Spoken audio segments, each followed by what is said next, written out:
algo más que complemente la información. A ver, vamos a buscar que nos colabore Zambrana Machuca.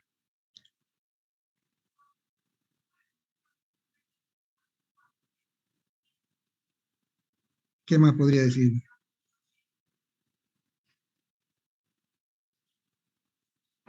Tal vez podríamos hablar algo de su composición.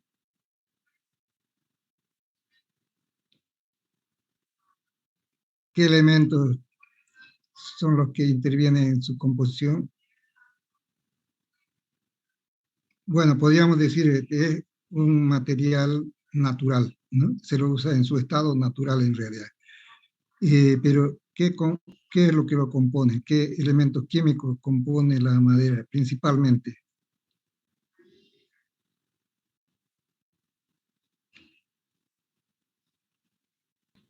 Y Gallardo Rodas, ¿qué podría decir?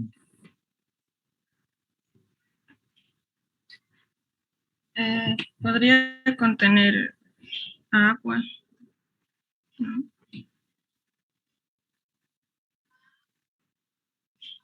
¿Qué más?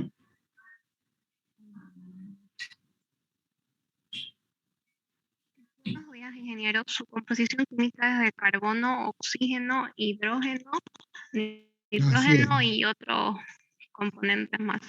Así es, ¿no? Entonces, podríamos ya abundar en la definición en ese sentido, hablando de las propiedades físicas y mecánicas también de la madera, pero hasta ahí es suficiente, es decir, ¿no? ¿Qué es lo que vamos a ver enseguida? Tal vez nos vamos a situar en un campo que nos va a conducir a entender la importancia de este recurso natural y cómo vamos a darle una utilidad para nuestras construcciones. Entonces yo estoy buscando la forma de ampliar mi pantalla y en este caso vamos a referirnos a la parte también que complementa esto, es decir, que la madera no solamente sirve para hacer estructuras de viga, columna, sino también para encofrados, darle otra utilidad, es decir, moldes que sirven para dar forma a las estructuras de hormigón, ¿no? Esa es otra aplicación. Pero como estructuras, entonces conocemos nosotros que las partes que componen una estructura como ser viga, columna, machimbre, entonces todo aquello se puede hacer con madera, pero la parte que vamos a ver aquí va a ser el complemento de qué es lo que queremos moldear y qué es lo que nos interesa como característica de los diferentes materiales y cómo se los produce en realidad, ¿no? Entonces vamos a procurar hablar de los agregados, que es una parte importante que nos interesa para poder ir haciéndonos una idea de la aplicación de la madera. Entonces, hablamos de moldear las estructuras de hormigón y para eso entonces tenemos que empezar por los áridos, que entender también qué son los materiales que componen el hormigón. Y así que nos situamos, por ejemplo, en este lugar donde hay una pequeña planta de producción de árido y aquí hay una planta, os digo, una técnica manual, así siempre se lo hizo, es decir, para a poca escala, construcción, a poca producción, diríamos también, es decir, una zaranda para dividir el material en arenilla y ripio, arenilla de un lado, que son los que van a componer nuestro hormigón, ¿no?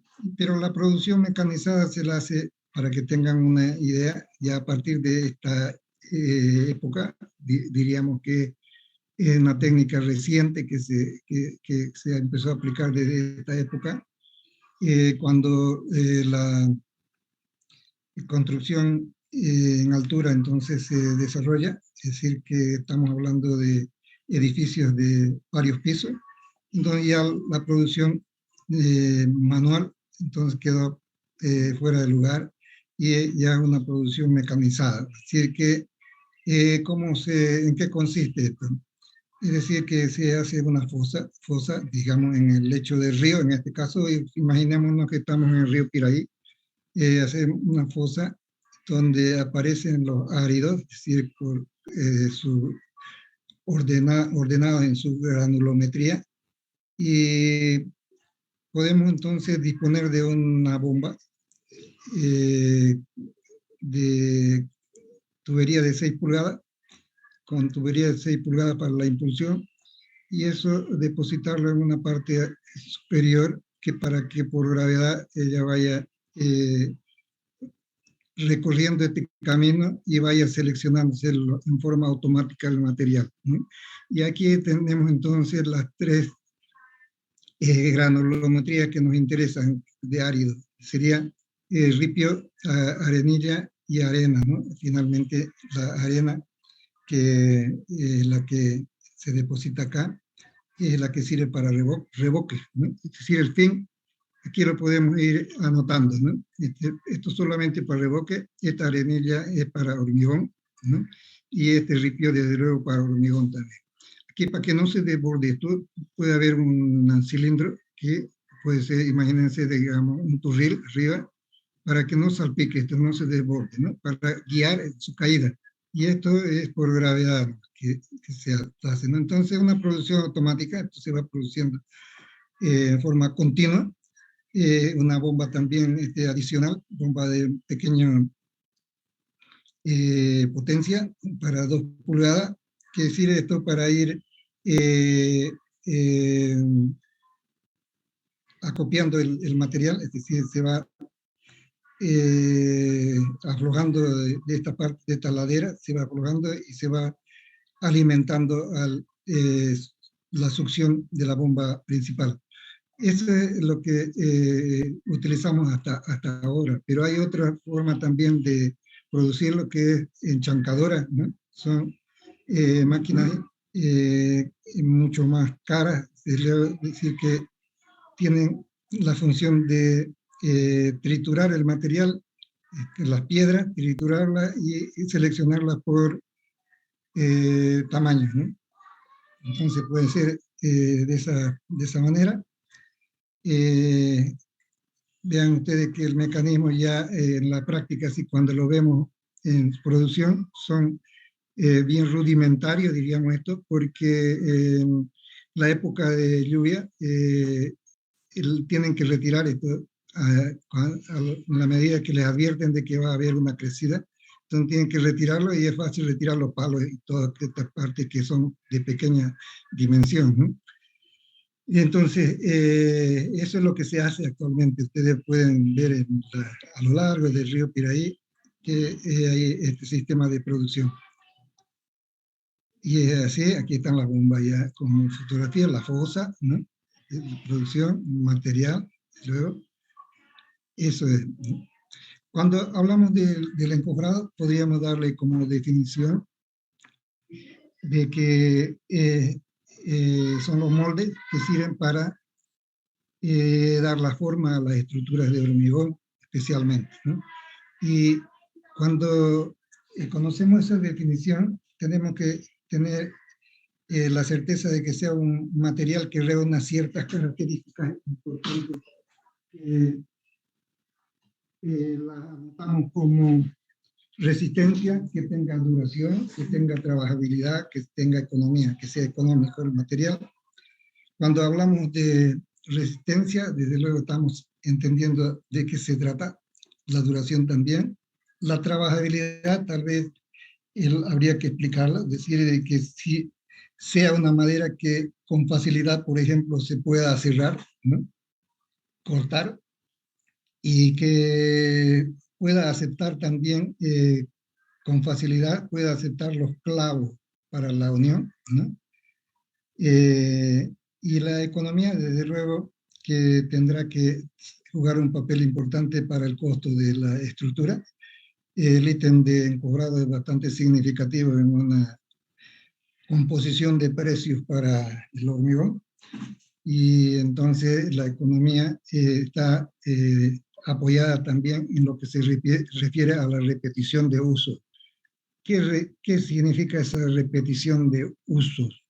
Decir de que en un edificio de varios pisos, por ejemplo, 10, digamos, 10 pisos, podemos reutilizar el encogrado varias veces. Tenemos esa opción de poder utilizarlo varias veces. Y si es así, entonces, y el material lo acepta, es decir, que es un buen material que estamos utilizando, y tenemos el cuidado de manejarlo adecuadamente, es decir, ponerlo cuando se desencojra, ponerlo, por ejemplo, en la sombra, limpiarlo, y cuando se lo necesita en el siguiente piso, entonces ya exponerlo, digamos, a la intemperie nuevamente, ¿no? Cuando se lo está limpiando y se lo está eh, acopiando en algún lugar, y entonces tendrá que ser de tal manera también que no nos permita deformación alguna del encofrado, que no se tuerza, por ejemplo, que no le dé el sol directo, ¿no? También, para que en el secado entonces sea uniforme. Y esos cuidados entonces significan que podemos nosotros pretender usarlo varias veces, ¿no? Para decir que ya sean 5 veces que usemos el encofrado, eso va a ser un ahorro significativo en el costo de nuestra composición de precios del hormigón, ¿no? Así es. Cuando hablamos de las partes que constituyen un encofrado y dónde vamos a destinar este material, entonces tenemos que utilizarlo como tablero en losas, por ejemplo, llenas, se los puede utilizar como tablero, y este material es de 1 pulgada.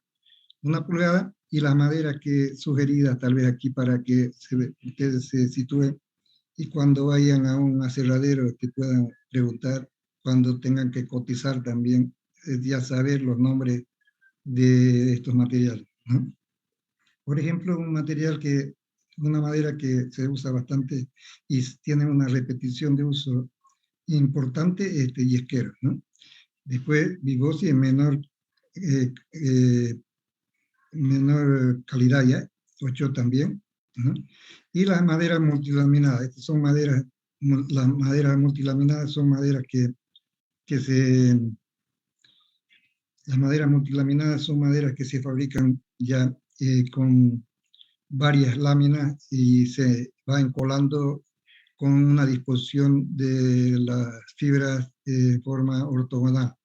Es decir que no, es un producto industrializado. Vigas para vigas y viguetas, que así vamos a considerarlas en nuestro encofrado. También usamos la misma madera. Para puntales también pueden ser las mismas. Y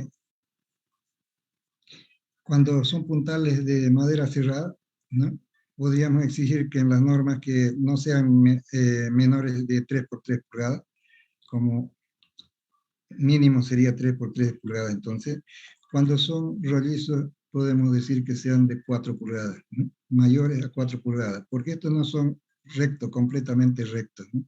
Y desde luego hay los puntales metálicos, que ya eso se aborda, digamos, en otro tema, ¿no? Eso es. Cuando ya vamos a ver la aplicación, por ejemplo, de los encobrados, aquí tenemos una estructura para unas vigas de un puente, ¿no? Y ¿qué es cuál es la labor con la que debemos iniciar nuestro encobrado? Es decir, tener una superficie bien nivelada y garantizar de que no haya hundimiento de esto, para que no hayan deformaciones también en el tablero, ¿no? Entonces aquí vean, si podemos llamarle a estos durmientes, ¿no? Son nada más que unos cimientos, diríamos, que transmiten la carga al terreno. Terreno bien nivelado, ¿no? Y lo que se acostumbra para poder hacer en menor tiempo, hay que planificar desde luego el tiempo que va a demandarnos la construcción de las vigas. Entonces, para acelerar el trabajo, podemos hacer este sistema de dejar, digamos, un intermedio sin hormigonar, y hacer estos dos extremos. Ya está preparado acá, completamente preparado, es decir, con un tablero, ¿no? Este tablero es de 1 pulgada, y sería el fondo del encofrado, ¿no? Vamos a tener laterales que van a ser las tapas de ambos lados, como también los extremos, ya con la forma que nos indican los planos, para decir que acá tenemos también que tener dispuestas ya las vainas, por ejemplo, si van a ser postezadas, ¿no? esta viga, la vaina y con la orientación y la ubicación necesaria en cuanto al eje de estas vainas para tener el efecto que se desea de acuerdo al cálculo.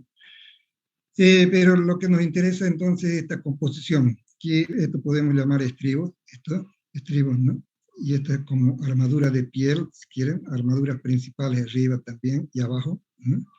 Que es lo que tenemos que hacer, es que este nivel de aquí de la altura de la viga, ¿no? Es una viga I, si se fijan, esta forma es la que va a tener. Sobresalen los estribos para arriba, así es, están en la medida que nos dé el espesor de la losa, ¿no? La losa se va a hormigonar en una siguiente etapa. Una vez que se monta la estructura, después se hormigona la losa, y es para eso entonces que resulta esto como una armadura de espera, diríamos, ¿no? Esto queda fuera. Y el nivel del hormigonado es, digamos, vamos a tener aquí el hormigonado, y van a aparecer esto. Y ahí se sitúan ya la armadura de la losa, desde luego, ¿no? Que puede tener un voladizo de un lado, del otro lado también. Si ponemos dos vigas, por ejemplo, ¿no? Ambos lados pueden tener voladizo. Y una vez que se hormigona, cuando se pone ya los laterales, se hormigona, entonces queda este espacio, ¿no? Que cuando se retira el encofrado, entonces ya nos puede servir para tener los extremos también de tapas, diríamos, para el otro vaciado, el siguiente vaciado, y aprovechar esto decir, en forma independiente ya, ¿no? Entonces vamos a ver las tapas que se muestran acá. Están preparando las tapas, ¿no? Vean, esto de un lado y del otro lado, desde luego lo mismo. Aquí hay una combinación de estructura metálica, esto para darle resistencia y forma, y de los tableros de madera, ¿no? Que pueden ser también tableros metálicos también. Y esta es la base que estábamos viendo allá, los durmientes, ¿no? Los cimientos, si quieren, durmientes y las vainas, ¿no? Y aquí vemos el nivel hasta donde vamos a hormigonar, y aquí va a aparecer esto entonces arriba, ¿no? Sí. Y ahí está como resultado, ¿sí? Está hormigonado, y aquí están los fierros que aparecen arriba. Estos otros fierros que se dejan son para anclaje, para que la grúa pueda izarlo desde esta parte, ¿no? Y aquí al fondo ustedes ven estos tubulones que se están fabricando para montar las vigas. Estas ya están listas, pero aquí se está haciendo, aquí hay uno que se está construyendo. Y este es un sistema que ustedes seguramente van a verlo, si ya tal vez ya lo vieron, un sistema de pilotes que se hacen, que se llaman en realidad tubulones, porque son pilotes grandes, hueco al medio, así como una noria si quieren, ¿no? Esto puede tener de 1,5 metros. La cuestión es de que entre perfectamente un hombre por dentro para hacer la excavación. Y entonces ese es el sentido. El objetivo de poner el encofrado, se encofra hasta acá, se vacía, y después se va excavando a través de esta campana neumática. Entonces le permite al hombre las condiciones de ambiente en lo que se refiere a presión y circulación de aire en el interior, porque está trabajando en el fondo del pozo, excavando, y entonces a medida que va excavando, esto se va hundiendo, ¿no? Se va hundiendo, y nuevamente se hace en otra etapa ya el hormigonado para arriba para darle peso, y sigue el proceso de excavación. Mientras más profundo es, también la presión va variando, porque estos puentes generalmente o estas bases están generalmente muy cercana a la orilla del río, y entonces el nivel freático es alto. Imaginémonos que a partir de 50 centímetros ya hay agua, eso quiere decir nivel freático, ¿no? Entonces, si no tuviéramos una presión por dentro que nos provee la campana neumática, el agua ingresaría y inunda la excavación, ¿no? Entonces, por eso es combinado con presión, y el hombre tiene que habituarse a esa presión, porque es una presión que es mayor a la atmosférica para que no ingrese el agua, desde luego. Depende también de la altura de este nivel freático, ¿no? Y así es que se construye esto. Entonces, para que tengan una idea de lo que queremos nosotros fabricar para poder tener un resultado como es, en este caso, un puente, una estructura para puente de hormigón post-tesada. Y ahí están los entalles, las figuritas que veíamos ya, ¿no? Para disponerlo ya en su lugar. Decíamos que era necesario dejar estos estribos acá para izarlo, ¿no? Eso también es interesante saberlo, que los cables, por ejemplo, van a ir para la grúa desde esta posición, y tendrá que el piloto resistir esa solicitación que se presenta por peso propio. Aquí va a ser como voladizo, va a trabajar esto.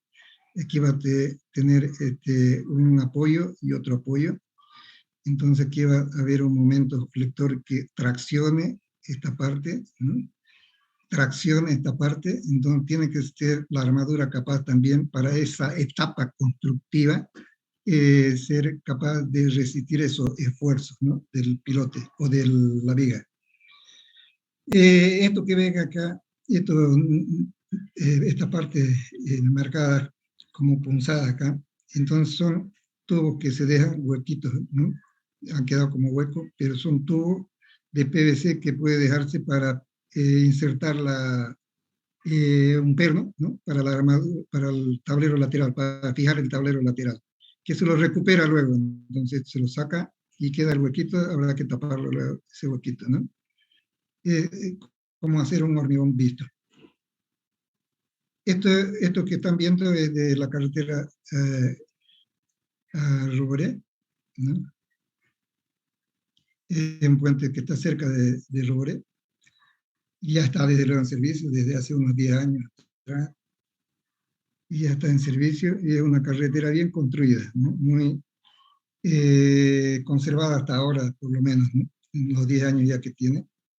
Y cuando vayan por allá van a poder apreciar todo lo que estoy mostrándoles. Esta es la campana neumática, ¿ve? Para los tubulones, para hacer los tubulones, ¿no? Por acá se saca el material que va de la excavación, ¿no? El hombre está adentro, hay una cámara, precámara, donde se le dé la presión adecuada para que se ambiente el operario un cierto tiempo, así como los astronautas van así, ¿no? Así es, para que pueda él entrar a otro medio ya en otras condiciones, ¿no? Así es. Entonces, ya encofrado, por ejemplo, para una estructura que se va a destinar a una vivienda, pero un tamaño reducido, una parte, digamos, de la estructura nada más. Esto puede continuar allá. Pero se muestran todas las partes que nos van a interesar nuestro camino para recorrer por este tema de encofrado de madera. Y ya tenemos que irnos habituando con la terminología que se utiliza para decir que esta es una escalera recta, por ejemplo, que puede ser escalera en voladizo, si no tiene apoyo acá. Son escaleras muy livianas, prácticas que se hacen también de esa manera. Y si se tiene apoyo acá, pues entonces se consideraría que la parte resistente es una viga quebrada, así. Pero si no, entonces de voladizo también se lo construye como tal, como voladizo, y puede estar simplemente anclada acá y anclada en el piso, y todo esto volando, todo esto voladizo. Aquí hay otro ejemplo de esa característica. Esta es la escalera más difícil de construir, ¿no? Quiere decir que es una escalera helicoidal, vean que tiene un desarrollo, ¿no? A través de un núcleo. Imagínense este núcleo que tenga 40 centímetros de diámetro, ¿no? Imagínense que este diámetro de la escalera sea 1,40, ¿no? Entonces vamos a tener 1 metro libre aquí. Y entonces, todo este tablero de fondo es ascendente, vean acá, pero va ascendiendo de diferentes maneras, de acuerdo a la distancia que esté desde el centro, ¿no? Y va definiendo, esto se llama huella, esta, entre peldaños, huella, la huella entonces se va estrechando acá, pero hay que calcular de que la huella reglamentaria que da la norma esté por acá, sería una distancia de 2/3 de radio por acá, por donde va a circular la gente, ¿no? Huella y contrahuella hay una relación, que lo vamos a ver ya en el desarrollo del tema. Y entonces este es un molde que ya está preparado, pero para mostrarlo así en su integridad no está mostrándose la armadura, ¿no? Antes de poner esto, bueno, el tablero ya tiene que estar dispuesto, ¿no? Pero antes de poner esto, que serían tableros de contrahuella, hay que poner la armadura desde luego, ¿no? Así es. Y la armadura es como si fuera de una viga plana, ¿no? Y entonces, una vez que se hormigona, ella está anclada aquí, en este borde. Vamos a ver los otros estudiantes si están activos. Me interesa que estén activos, pues voy a preguntar. No se confíen tanto en que ya no lo estoy viendo aquí, pero por el ancho de la pantalla nada más. Montaña Flores, por ejemplo, no lo está captando sentido al tema. Montaña Flores tampoco. Luis Rodríguez tampoco. Vamos a ir anotándolos así a los que están ausentes.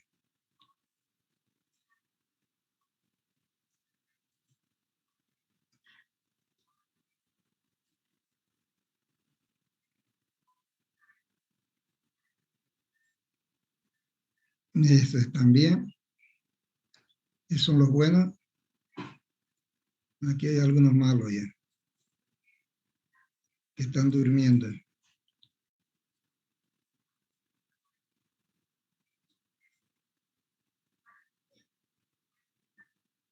Estos son Montaña Flores, Ever, Carlos Daniel.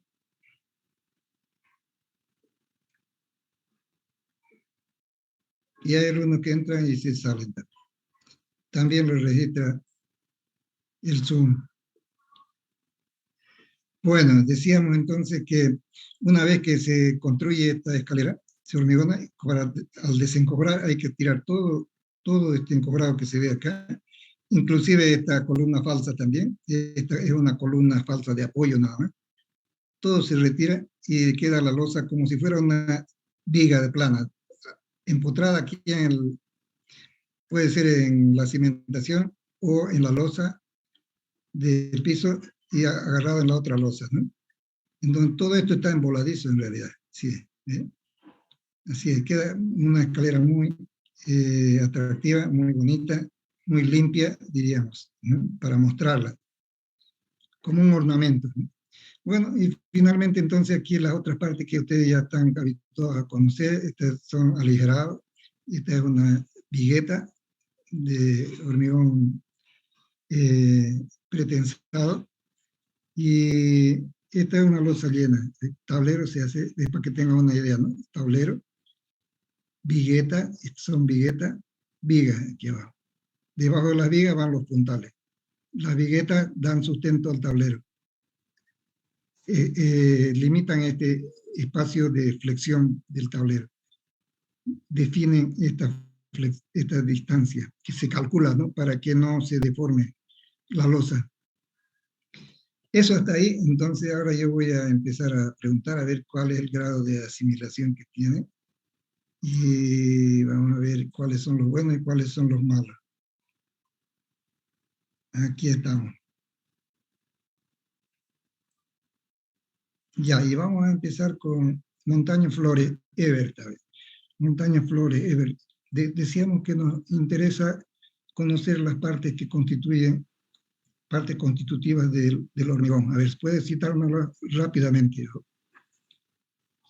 ¿Qué parte interviene? El hormigón está constituido por agregados, materiales de agregados,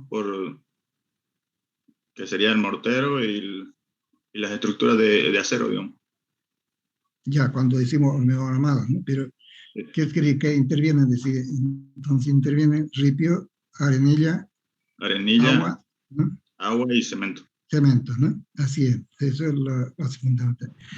Podemos decir que no importa mucho la dosificación. Cuando hablamos de dosificación hacemos referencia a un término que es una relación de agua-cemento, dice, ¿no? Sí. Cuando esa relación de agua-cemento es bastante alta o bastante baja, va a definir la resistencia del hormigón, ¿verdad?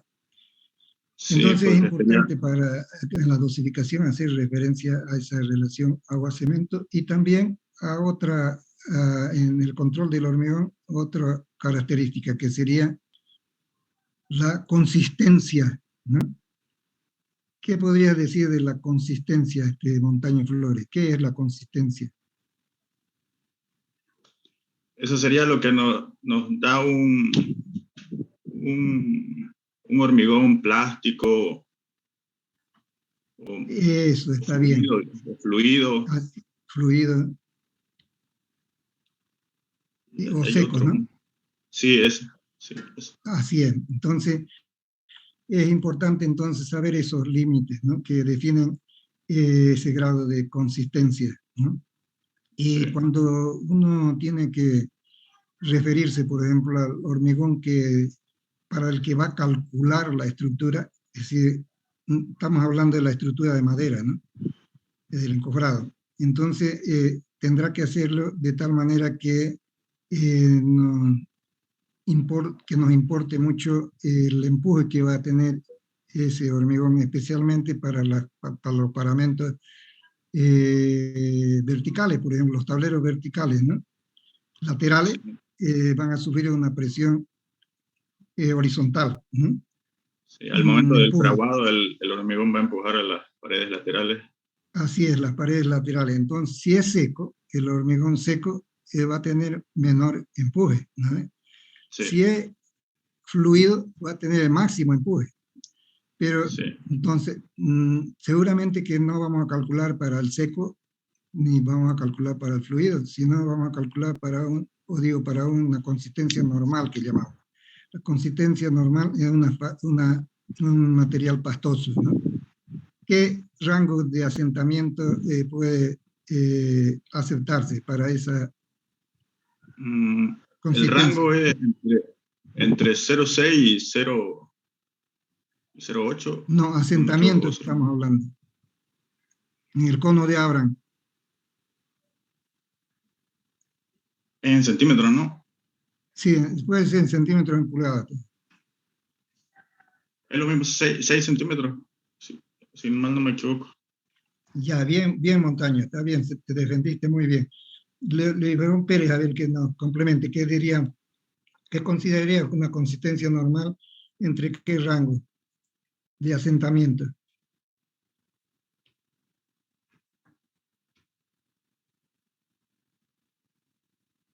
No importa que no lo recuerde, pero hacer una estimación.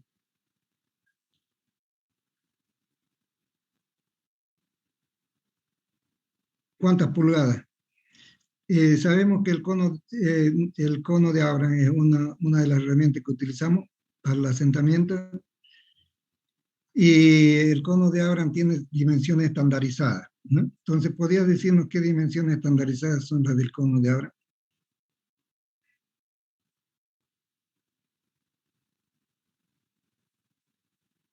Ya, vamos a preguntar a otra vez. Chuquimia, Pinedo, Ivonne, ¿qué diría? ¿Qué dimensión tiene el cono de Abraham? De ahí vamos a partir para definir el asentamiento.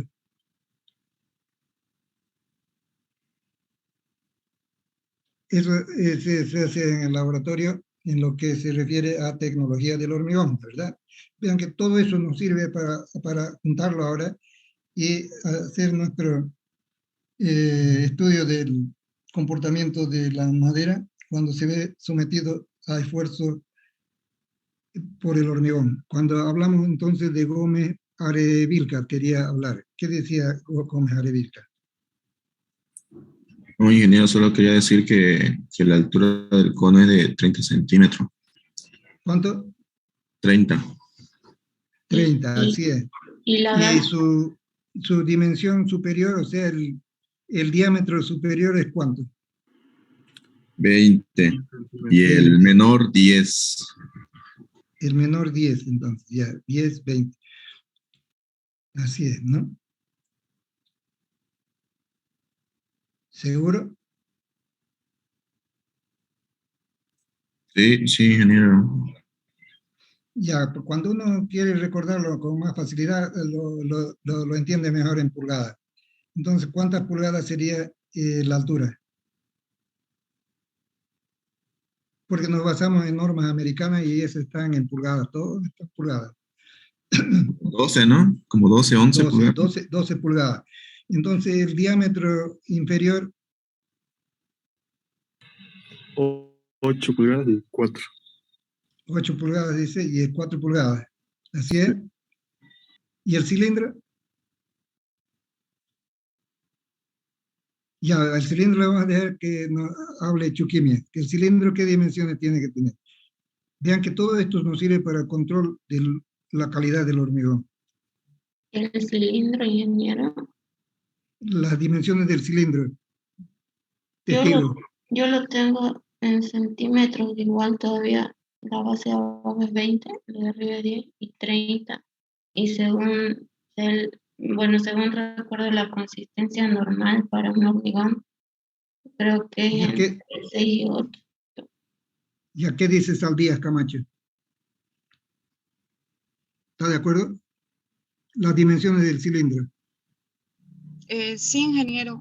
Base superior 4 pulgadas, la inferior 8 y de longitud 12. No, el cilindro ya para O sea, la varilla, muestra ingeniero. o sea, el la otro era el cono era el que estábamos hablando. Ahora La varilla. La varilla, no No recuerdo. no la varilla. El cilindro, o sea, tenemos que tomar una probeta, ¿no? Y le llamamos entonces una probeta testigo que llevamos a la prensa para romperla, ¿no? ¿Qué dimensiones tiene esa probeta? Tenía 10 centímetros de diámetro Ya. y 30 de altura. ¿Y a qué dice Saldías Camacho? ¿Está de acuerdo? Sí, ingeniero, eso dije yo. Y a Caño Chiñani.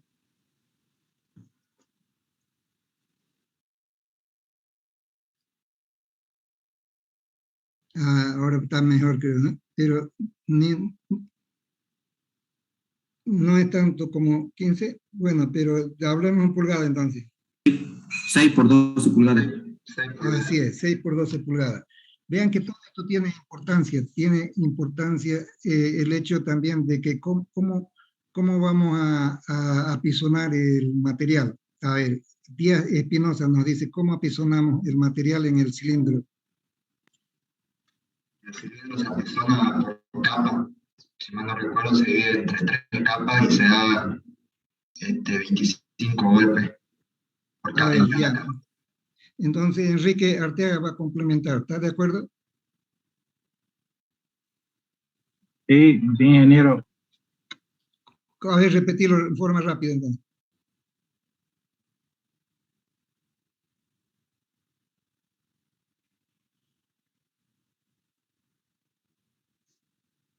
¿Nada?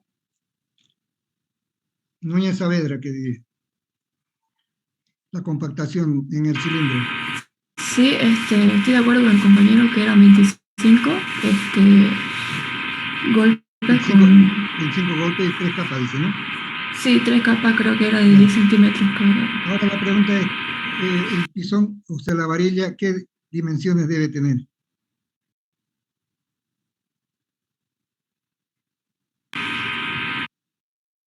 Creo que era de 40 o 45. 45 centímetros de largo y ¿qué más? De... Diámetro. No, ser. 1.5 5 de diámetro, 5 centímetros. centímetros de diámetro. Sí. Ya, vamos a ver si Estimo. Zambrana Machuca está de acuerdo.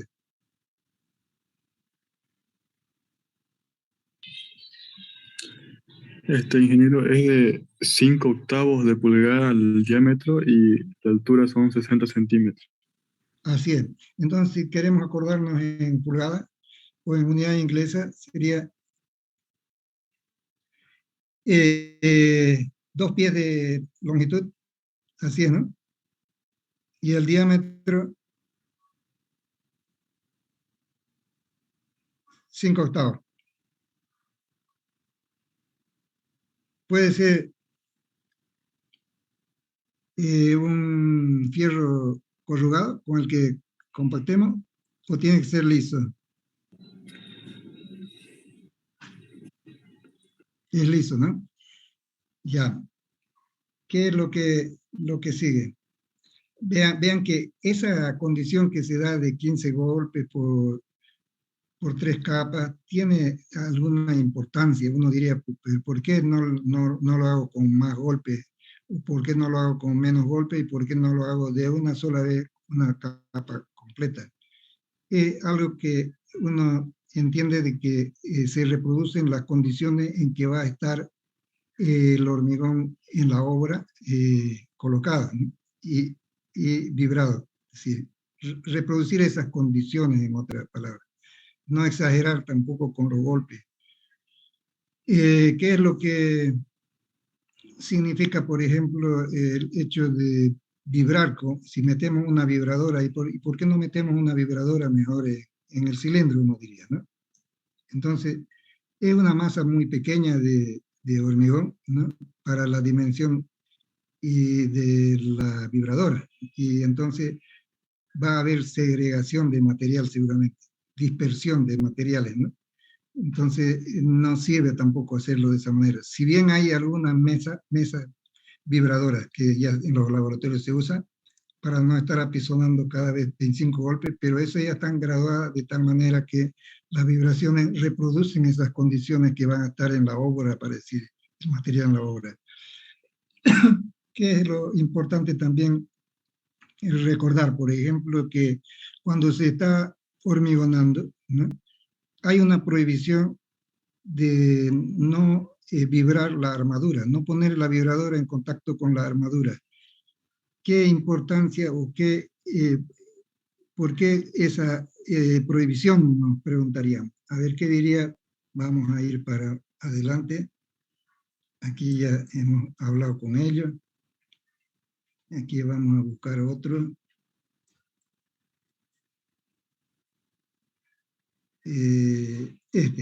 Viga tolada. Vega tolada. Sí. ¿Por qué tendríamos que exagerar en esa prohibición de no vibrar armadura? Sería ¿cómo le puedo decir? De no poner a vibrador porque podía desacomodar los fierros, tal vez, ¿no? La armadura, si no me equivoco. A ver, ¿qué diría Chuquimia? Creo que al entrar en contacto la vibradora con la estructura podría desestabilizarla de alguna forma, ya sea en mínimo rango. Entonces, ya como aún no está bien estructurada con el vaciado del hormigón, posteriormente podría haber problemas, ya Así sea es. Entonces, lo que está queriendo significar eso de que podemos estar vibrando en una parte que está con hormigón fresco, pero hay otra parte más por la continuidad de la armadura que está ya fraguando, ¿no? Que ya está endureciendo, y entonces perjudicamos ese hecho ya del fraguado, ¿no? Entonces, esa es la razón de no utilizar. Ahora, alguien dice, ¿por qué tenemos que utilizar aceite, dice, en un encofrado? A ver, vamos a preguntarle a Gómez, a Vilca. Para que el momento de vaciar, el hormigón no esté pegado a la madera o plástico que se use para moldear. Ya, Para eso ya, yo lo tengo entendido. así está bien. Dice que el hecho es de que la madera es un material absorbente. Entonces, imagínate una losa de 10 centímetros, 12 centímetros de espesor, ¿no? Entonces está en contacto con la madera y puede entonces la madera absorber el agua de constitución de la mezcla y empobrecerla, ¿no? Es decir, modificar la relación agua-cemento, ¿no? Modificar la relación agua-cemento. Y de esa manera entonces se protege de ese hecho. Pero lo más importante es de que, a ver, más bien quiero para que abunde alguno de sus compañeros, ¿cuál otra importancia tiene Suárez Gutiérrez? ¿Qué otra más le encontré? El hecho de proteger la madera con aceite o con diésel. Una decimos para que no ve la condición del hormigón. Otra, También sería que para lo de decorar no aliente el hormigón. Vega Talaba está hablando. De nuevo, No suelen, porque hay una esquina, las columnas, a veces siempre se fisura eso al hacer fuerza, al desencofrar, para poder liberar fácilmente. ya vamos por ahí. Con Rodas, Gallardo Rodas. También podría ser para evitar que el encofrado se pegue al hormigón, como ya dijeron, como usted también mencionó, para reducir las fugas de aguas durante el proceso del curado, y también podría ser para proteger el encofrado del acero de corrosión. Está bien. ¿Qué es lo que importa? Decíamos que el encofrado tenga una repetición de uso. Y para proteger a la madera de la acción del agua, de la humedad, entonces es necesario impermeabilizarla, si quieren, ¿no? Para que entonces mantengan sus dimensiones, es decir, que no se tuerza, ¿no? Que la apile también de tal manera que por flexión no se deformen para el posterior uso, limpiarlo desde luego, ¿no? Pero esa es la razón entonces para tener mayor cantidad de usos, ¿no?, del encofrado. Imagínense que van a hacer fundaciones, ¿no? Y todas las fundaciones se repiten y son 100 fundaciones que van a ser del mismo tamaño. No va a ser 100 encofrados, ¿no? Uno puede planificar el tiempo de que no sea tampoco tan largo, para el ritmo que va a ir construyendo también su columna. Entonces puede hacerlo un cierto número de encofrados y repetirlo cada día, así, encofrar y desencofrar, encofrar, desencofrar, ¿no? Pero puede ser, digamos, 8 usos, imagínense cuánto se ahorró ahí, ¿no?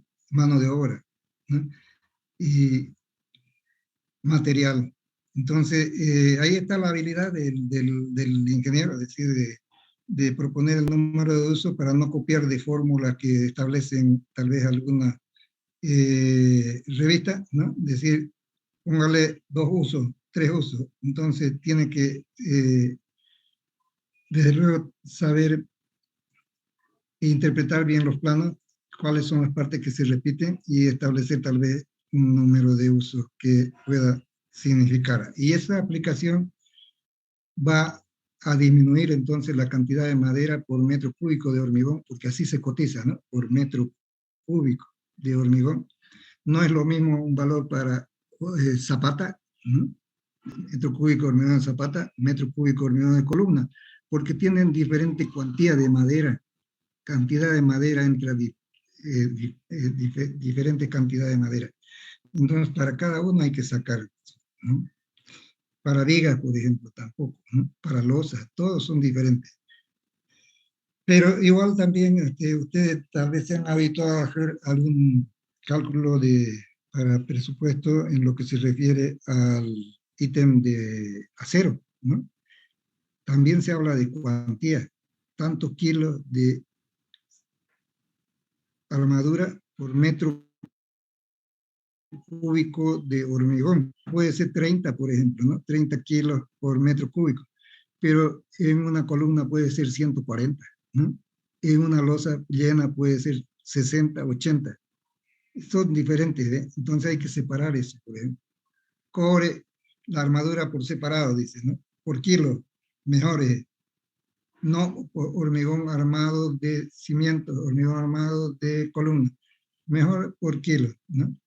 Y lo otro, el hormigón, ya para cada parte de la estructura por separado, entonces. Hormigón, ítem hormigón de columna, ítem hormigón de viga, porque ahí entra, y es importante la mano de obra y la cantidad de madera que entra, ¿no?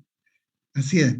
Entonces, esa es la importancia, así para que vayamos entendiendo de cómo vamos a desarrollar el curso. A mí me va a interesar irle preguntando también cada vez que terminemos una clase para que vayamos recordando lo más importante, ¿no? Vamos a decirle, por ejemplo, a Caño, Signani, Micaela.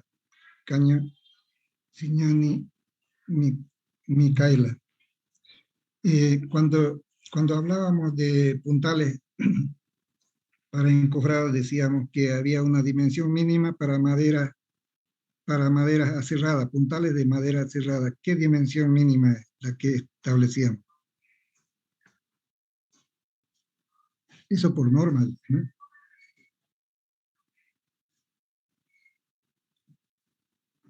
Hola, Signani. Betty Cartagena, entonces, a ver, ayúdele. Madera cerrada para puntales, mínima dimensión. Ya, cualquiera dígalo. 3 por 3. 3 por 3 pulgadas, así decíamos, ¿no? Y para madera rolliza.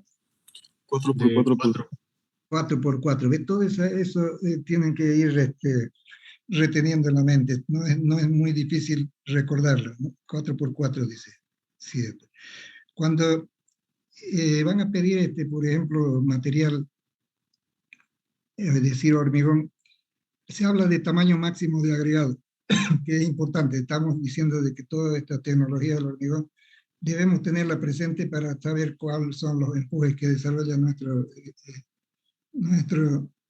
hormigón en nuestra estructura. Pero entonces hemos hablado algo de tamaño máximo, de relación agua-cemento, pero tamaño máximo de agregado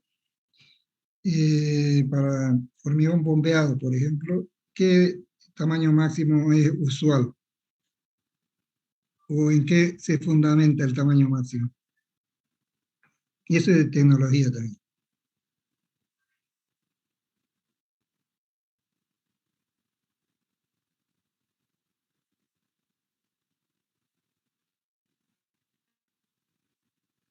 Ya, entonces, si es que no lo dijimos, pero vean que tiene importancia, entonces, ¿no?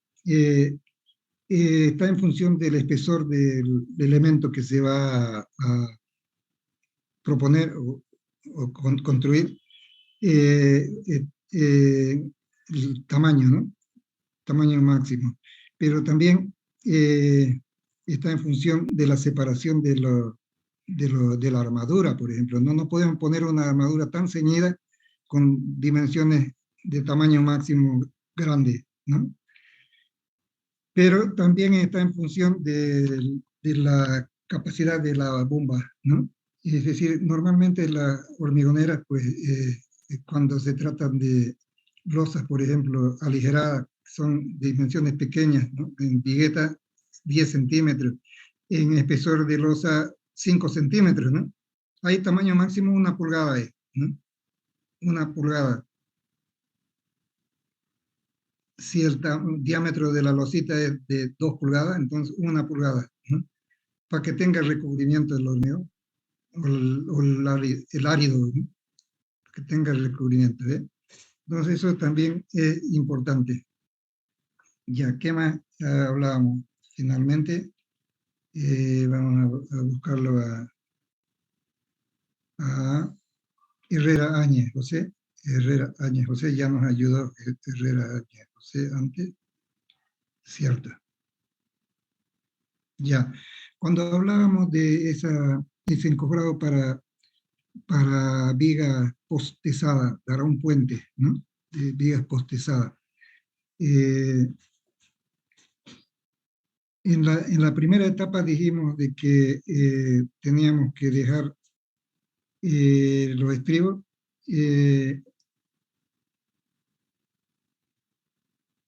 para que nos sirvan como anclaje de la losa, la armadura de la losa. ¿Qué otro elemento debemos dejar que nos sirvan de utilidad para posteriormente montar la estructura? ¿Qué otro elemento debemos dejar a la vista?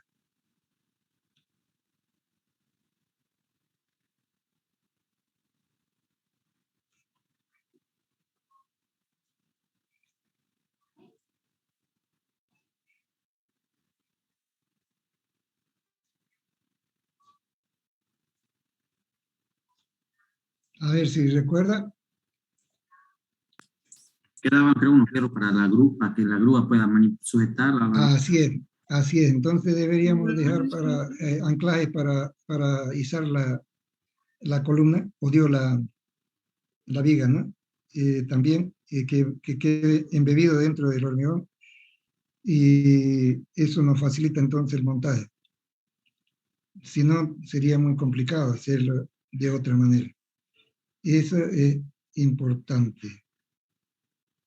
Ya, entonces vamos a dejar por hoy esta clase, que ya la próxima vamos a tener una lista, yo creo que más completa, y vamos a ir mostrándoles todo lo que tienen ustedes como apoyo bibliográfico. Entonces van a tener un texto, la parte de teoría, van a tener otro texto, que es la parte que usamos para el desarrollo de los temas a través de nuestras clases, y que son son ejemplos y problemas aplicados ya en la práctica. Y van a tener también por separado para hormigón, o digo para encofrado, ¿no? Estructuras para encofrado. También van a tener otro tema que se refiere a los ensayos que debemos hacer para la madera, para determinar sus propiedades físicas y mecánicas de la madera. Entonces son unos 3 textos que van a tener, y después tienen una serie de libros también que se los da como consulta bibliográfica, para que cuando tengan que comprar o acceder por internet a alguna página puedan encontrarlo. Entonces eso vamos a recordar la próxima clase, y eso sería todo para por ahora. Listo, jóvenes. Buenas tardes entonces, o buenos días. Hasta la próxima. Buenos días, ingeniero. Hasta la próxima.